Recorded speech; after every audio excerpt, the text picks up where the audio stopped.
Olá, estamos de volta com o nosso Drops do Céu, Gotas de Luz sobre sua vida. Bem-vindo de volta. Vamos continuar os nossos estudos. Estamos falando sobre o escrito na pedra, sobre os memoriais, sobre estas dicas importantes que Deus dá para que possamos, na nossa jornada da vida, estarmos sempre nos lembrando das coisas do céu. Semana passada falamos sobre importantes aspectos desses memoriais. Hoje vamos continuar falando deles, dando mais alguns exemplos bíblicos e práticos para a nossa vida. Então vamos lá.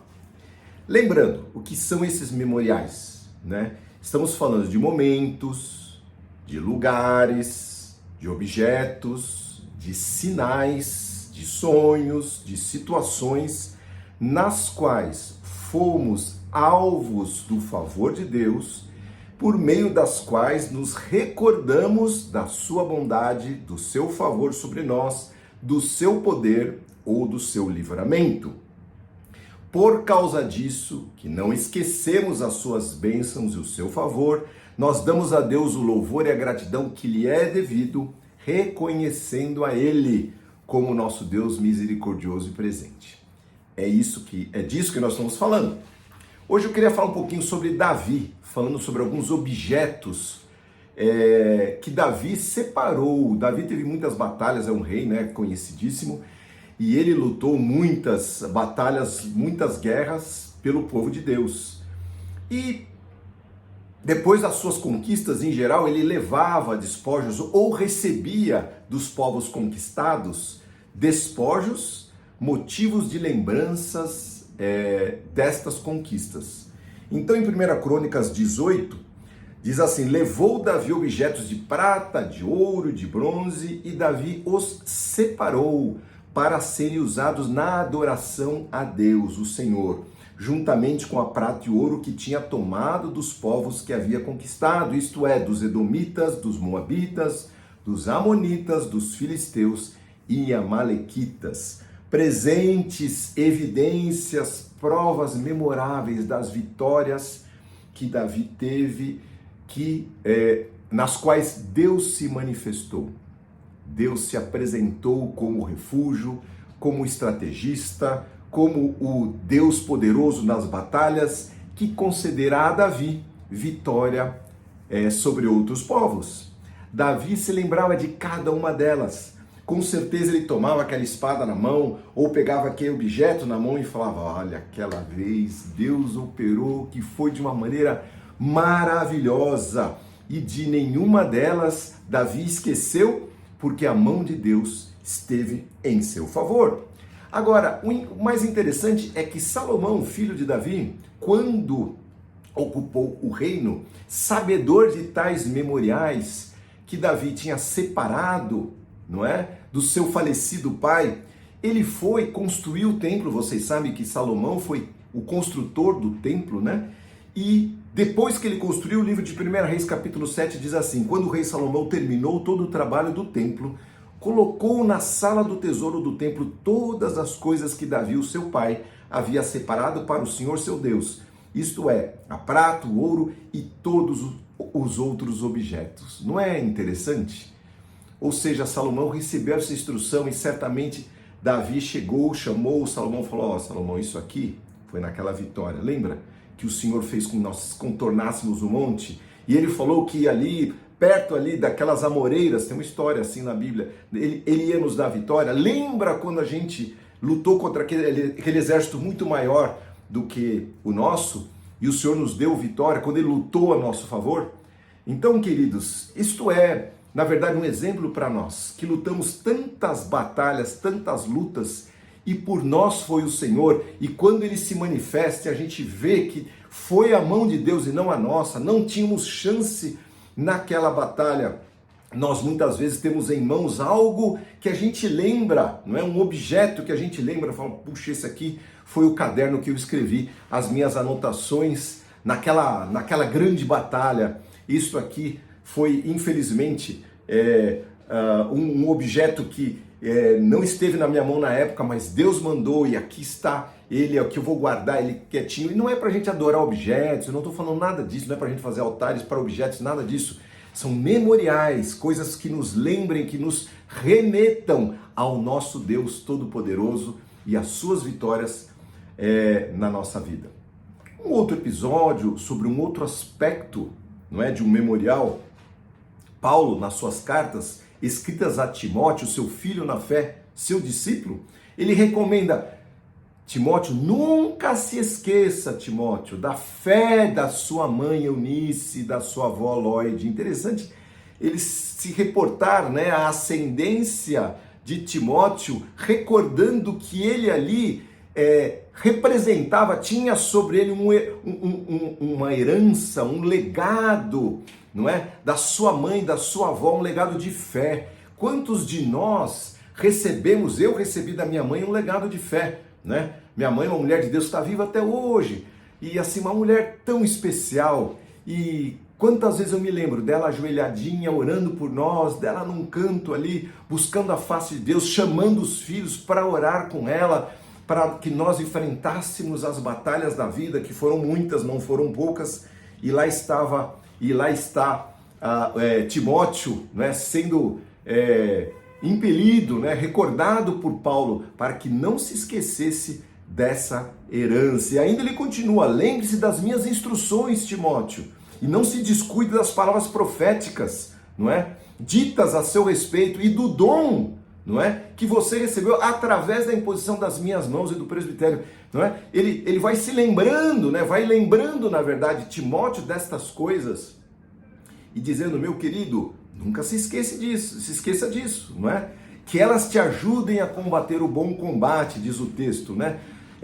Batalhar as batalhas certas. Interessante o combater o bom combate. Eu vou fazer um parênteses aqui, né? Paulo fala que ele combateu o bom combate, isso no final da vida dele, mas ele, quando fala com Timóteo, ele fala isso também, que você combata o bom combate. Por que o bom combate? Porque existe o mau combate.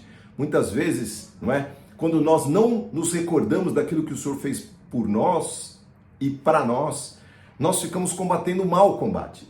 Combater contra as pessoas, contra situações que não têm a ver conosco, não é? E nós perdemos o foco, que é o nosso chamado, não é? Tanto que Paulo fala que nós somos como aqueles que correm as suas carreiras, né? Que nós temos que correr a nossa carreira, combater o nosso bom combate. Então, meu querido, não se deixe iludir, nem se perca nos muitos combates e batalhas que você pode lutar nessa vida, mas foque no seu bom combate, naquilo que Deus tem para você, não é? Deixe de lado aquilo que não é de valor, não é? E lembre-se sempre do legado que você traz, não é? Até o escritor de Hebreus fala isso lá, não é? Nós temos uma grande nuvem de testemunhas de pessoas que já passaram por nós, e todos nós trazemos esse legado da fé. Então que saibamos o que Deus quer para nós, qual a vontade de Deus, não é? Para que nós hoje possamos viver focados no bom combate. Um outro episódio que eu queria ler aqui, que é bastante interessante, é a história de Jacó. Jacó, herdeiro da bênção de Abraão e de Isaac, não é? E aí o seu pai o chama e fala: meu querido, é o seguinte, você vai agora casar com uma mulher da nossa família. Então aqui não tem, você vai viajar e lá você vai encontrar uma boa mulher para você dar sequência à promessa que Deus deu ao meu pai e no caso ao seu avô. Então vai para Padã Arã e lá você vai ser abençoado. E Jacó saiu meio sem saber e diz aqui em Gênesis 28, né, que ele partiu de Berseba para Arã. Quando o sol se pôs, aconteceu um fato tremendo aqui. Chegou a um bom local para acampar e ali passou a noite. Encontrou uma pedra, vocês sabem essa história, para descansar a cabeça e se deitou para dormir. Enquanto dormia, sonhou com uma escada que ia da terra ao céu e viu anjos de Deus que subiam e desciam aquela escada. No topo da escada estava o Senhor Deus, que lhe disse: eu sou o Senhor, o Deus do seu avô, Abraão, e de teu pai, Isaque. A terra na qual você está deitado lhe pertence. Eu a darei a você e aos seus descendentes. Eles serão tão numerosos quanto o pó da terra. Se espalharão por todas as direções, leste, oeste, norte e sul. Todas as famílias da terra serão benditas por seu intermédio e de sua descendência. Além disso, estarei com você. Olha que lindo. e o protegerei aonde quer que você vá. Um dia trarei você de volta a esta terra. Não deixarei enquanto não tiver terminado tudo o que prometi. E Jacó acordou e disse: nossa, certamente Deus está neste lugar, e eu não havia percebido. Contudo, teve medo e disse: como é terrível este lugar! Este não é outro senão a casa de Deus, a porta dos céus. Na manhã seguinte, Jacó se levantou bem cedo, pegou aquela pedra que foi o seu travesseiro, que havia descansado a sua cabeça, colocou-a em pé como uma coluna memorial e derramou azeite sobre ela. Chamou aquele lugar de Betel, que quer dizer casa de Deus, embora anteriormente aquele lugar se chamasse Luz. Veja que o nome era bom desde o princípio. Jacó fez o seguinte voto, veja só: se de fato Deus for comigo e me proteger nesta jornada, e Ele me providenciar alimento e roupa, e se eu voltar são e salvo à casa de meu pai, então o Senhor certamente será o meu Deus. Esta coluna memorial que eu levantei será um lugar de adoração a Deus, e eu entregarei a Deus a 10ª parte de tudo o que eu conquistar. Veja só que linda essa história, meus queridos. Deus visita a Jacó, confirma a sua presença com ele, a sua guarda, e aí Jacó faz um voto dizendo: olha, se você, Deus, for comigo e me guardar na ida e na volta, se o Senhor me der provisão, não é? Para que eu nessa minha jornada, que eu não sei bem para onde eu vou, eu estou indo para um lugar novo, não sei o que vai acontecer, Senhor, este memorial em que o Senhor me visitou, eu venho aqui, virei aqui, vou lembrar da tua bondade para comigo. E assim ele fez, e ele foi, não é? Eu fiz uma oração dessa uma vez, eu estava indo para uma reunião difícil num outro país, eu estava no avião, voando lá, 30 mil pés de altitude. E eu olhei pela janelinha do avião, vi aquele céu escuro, azul, aquelas nuvens de prata lá embaixo. Eu falei: Senhor, se o Senhor for comigo, se o Senhor me guardar, a minha ida e a minha volta, que o Senhor me dê sabedoria nessa reunião tão difícil, eu tenho que resolver um problema difícil para mim, eu não tenho sabedoria para isso. Mas eu conto, se o Senhor fizer isso, Senhor, eu vou recordar sempre deste voo que eu fiz. Veja que o local para mim era o espaço, era o céu. Para o Jacó era a terra, era aquele lugar onde ele repousou aquela noite. Luz que se transformou casa de Deus. Certamente onde eu estava, naquele avião, também foi casa de Deus, porque Deus estava ali comigo. Mas ali estava eu fazendo esse voto, não é? O próprio Cristo, meus queridos, gostava de orar nos montes. Ele saía sozinho, repetidamente, e subia ali, ele falava com Deus. Ele gostava de orar nos montes. Ele certamente tinha os seus cantinhos de oração, os seus locais de recordação, em que Deus o visitou, conversou com ele. Quantas vezes ele estava, como diz o outro, aperreado, porque tanta gente oprimindo, necessitada, aquele rebanho todo que ele falava que era um rebanho sem pastor. E ele ali tendo que curar a todos, né? Correr atrás de demandas de pão para multidões que ele alimentou, peixinhos, né? E palavras que traziam vida para aquele povo, mas ele via, não é? E aquilo pesava o seu coração e ele subia ao monte para orar. Quanta gente não vai ao monte orar? Semana passada eu contei um pouco da minha ida, não é? A esses locais distantes. Tenha também o seu cantinho de oração, o seu local que pode ser a sua cozinha, pode ser o seu quartinho, pode ser um local reservado em que você tenha o seu momento a sós com Deus e ali você recupere as suas forças, se encontre com Ele, confesse os seus pecados, derrame a sua alma, interceda pelos necessitados e possa adorar o Deus Todo-Poderoso, nosso querido Jesus, não é?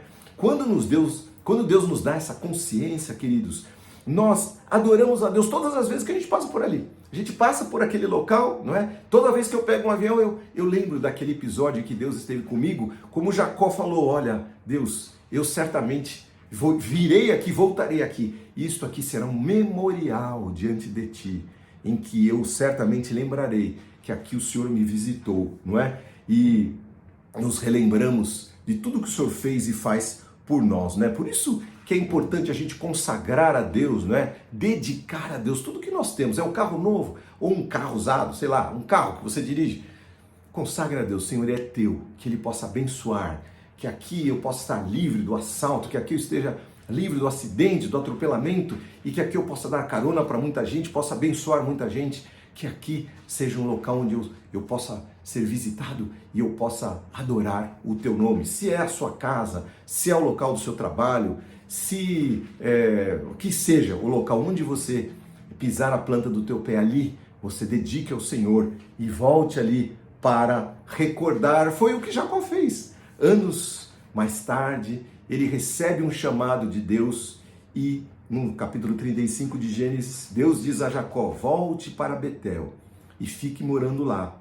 Ao chegar, construa ali um memorial, aquele memorial, e o dedique a mim, o Deus que lhe apareceu quando você estava fugindo do seu irmão Esaú.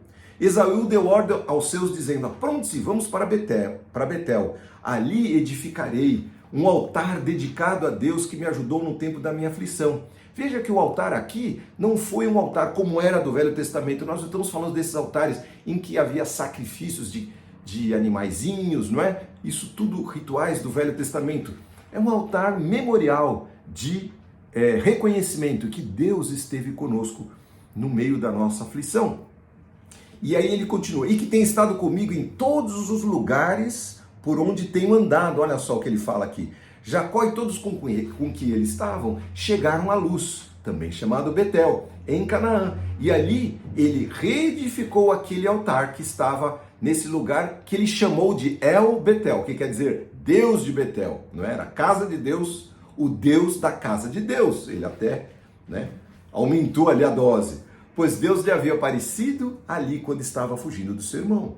Deus novamente lhe apareceu ali, olha só, de novo, e o abençoou e disse: seu nome é Jacó. Você não mais se chamará Jacó. Jacó nasceu agarradinho no calcanhar do seu irmão Esaú, mais velho, né? Os dois eram gêmeos, não é? Por isso o nome dele Jacó, que quer dizer, tem várias traduções, quer dizer enganador, aquele que segura no calcanhar. Mas de agora em diante seu nome será Israel. Israel é o nome do povo, sim. O nome do povo partiu de Jacó. Abraão, Isaac, Jacó, Israel, não é? Israel tem várias traduções. Ela deriva do verbo Yesrot, príncipe poderoso, aquele que vê a Deus. Em hebraico bíblico, lutar, aspirar ou exercer influência em Deus, sempre tendo a Deus, não é? Por isso, El no final. Ou seja, o que nós fizermos, nós faremos em Deus. Este é Israel. Deus mudou o nome. E assim, meu querido, Deus está escrevendo a nossa história. Muitas vezes nós saímos de contextos complicados, familiares ou pessoais, temos nossas dificuldades, Deus nos visita e se nós atinamos para isso e fazemos os nossos votos: Senhor, eu vou te servir, eu recebo a Ti como meu Senhor e Salvador. O Senhor escreve a nossa história de novo, muda o nosso nome, diz o livro de Apocalipse, nos dá um nome que só Ele sabe. E que nós vamos chegar lá no céu, vamos ser reconhecidos, quem sabe, pelo nome fiel, pelo nome perseverante, pelo nome resiliente, pelo nome alegre, pelo nome poderoso, vitorioso, sei lá qual seja o seu nome e o meu nome, que eu vou receber. E lá em cima, com Jesus, um dia, eu vou ser chamado por este nome, não é? Porque a minha história está sendo escrita em Deus, não é? E ele disse ainda: seja fértil, Jacó, e multiplique-se. Você se tornará uma grande nação, até mesmo muitas nações. Haverá reis entre seus descendentes. E eu lhe darei a terra que eu dei a Abraão e a Isaac, a você, a seus descendentes. Jacó então reorganizou aquela coluna de pedra para marcar o lugar onde Deus lhe havia falado. Depois derramou ali aquele azeite, aquele vinho, derramou vinho e azeite como oferta a Deus e a ungiu com o azeite. Chamou o lugar de Betel, pois ali Deus lhe havia falado. Deus fala conosco em lugares, em situações, através de provas e sinais, em sonhos, em visões. Deus se comunica conosco através da palavra. Anote na palavra aquele versículo que Deus falou com você. não é? Aquilo que, e na minha Bíblia eu tenho anotado, eu estou usando uma Bíblia agora eletrônica, mas a minha Bíblia de papel, eu tenho uma data, quando Deus falou comigo, há 30 anos atrás, 40 anos atrás, 20 anos atrás, eu estava lendo a palavra e Deus falou para mim, ó, essa palavra é para você, para o que você vai passar. E eu tenho lá anotado, 1984, 1977, 1995, Deus falou sobre isto, sobre a minha empresa, sobre algum negócio, sobre algo que ia acontecer. Eu tenho anotado, e quando eu leio aquilo eu falo, oh Deus, estou em 2023, e o Senhor permanece fiel, o Senhor não muda, não é? Jacó, queridos, após muitas tribulações, porque houve muita tribulação com ele, teve lá os seus 12 filhos, não é? Dentre essa descendência estava José. José foi levantado no Egito. Houve uma grande fome. A família de Jacó foi trazida porque José foi vendido pelos seus irmãos. Muitas aflições Jacó passou. Ele pensou que havia perdido a seu filho José. Não é? Muitas desgraças e mortos aconteceram ao seu redor. Mas Deus esteve com Jacó a ponto de ele poder ver com os olhos, não é? A sua descendência ali no Egito sendo preservada por Deus. E dali a história a gente já conhece o que aconteceu, não é? O memorial erigido por Jacó estava lá, marcado no coração dele, naqueles que passavam, para os seus filhos, para quem ele contou a história, e certamente para José, que foi aquele que Deus escolheu para dar continuidade à linhagem de Abraão e de Isaac e do próprio Jacó, não é? Ele transmitiu isso aos seus descendentes e a promessa de Deus permaneceu escrita na pedra, não é? Sabe, queridos, eu sou empresário, tenho um negócio, tenho várias fábricas, em todas elas para as quais eu vou.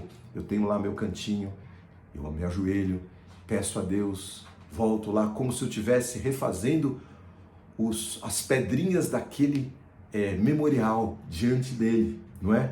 E aí eu sei que toda sabedoria, toda destreza, todo o livramento, todas as vitórias, todo o perdão, toda a salvação vem do Senhor. Eu nada tenho, eu nada sou, tudo vem de Deus, tudo é próprio das suas boas mãos, diz a palavra, todo dom perfeito, toda dádiva boa vem do Senhor, o Pai das luzes, em quem não há sombra de variação. Jesus disse assim, sem mim nada podeis fazer. Então eu resolvi estabelecer esses memoriais, que não são nada, não existe lá nada físico, mas quando eu vou a esses lugares, eu vou ali no meu cantinho, me ajoelho e recordo que o Senhor é o meu Deus, do meu livramento, da minha sabedoria, da graça, do favor, em cada escritório, em cada lugar. Como Jacó, procuro relembrar, reviver, restaurar as pedras espirituais que o compõem, não é? Aqueles memoriais. Reedificar o memorial de cada localidade, relembrando naqueles locais o quanto o Senhor tem sido, foi e será bom em oração, né? As suas promessas se cumprindo, né? As obras feitas em Jesus, seu perdão, seu poder e sua bondade para comigo. Relembrar, confirmar, reforçar o compromisso de vida que eu tenho com o Senhor Jesus. Ele me salvou, Ele me comprou pelo seu sangue naquela cruz. E eu ali relembro o nosso pacto feito no sangue de Cristo. E assim eu entrego novamente a Ele tudo que sou, tudo que tenho nos próximos anos da minha vida. Memoriais. Que assim seja na sua vida também. Não esqueça de nenhum dos benefícios do Senhor, porque isso vai ser precioso para você. Vamos orar. Senhor, Tu, Senhor, te recordas de cada promessa, Senhor, de cada local onde nós fomos e de cada vitória que tivemos, do Teu favor, da Tua mão estendida, Senhor. O Senhor não se esquece, nós somos esquecidos. Senhor, que esse pequeno estudo sobre os memoriais possa fazer com que estes que estão ouvindo a Tua palavra se recordem, gravem, não se esqueçam do quanto o Senhor é bom e do quão o Senhor já operou em suas vidas, Senhor, para que isto seja, Senhor, a base da nossa fé, juntamente com a Tua palavra, que nos estabelece o quão bom Tu és, e, Senhor, a Tua fidelidade, Senhor, que se estende aos mais altos céus, que assim seja na vida de cada um que está ouvindo essa palavra, em nome de Jesus. Amém. Que Deus o abençoe, meu querido. Se você gostou dessa palavra, curta, se inscreva em nosso canal, põe o sininho para você receber a próxima palavra. Vamos continuar a falar as coisas de Deus para a edificação da nossa vida, baseado sim naquilo que o Senhor tem nos dado em nosso coração, na palavra de Deus, que é o que interessa, porque ela sim é viva e ela escrita em nosso coração muda a nossa história. Que Deus te abençoe. Se você tiver comentários ou perguntas, escreva aí embaixo e que possamos prosseguir nessa jornada em nome de Jesus. Amém.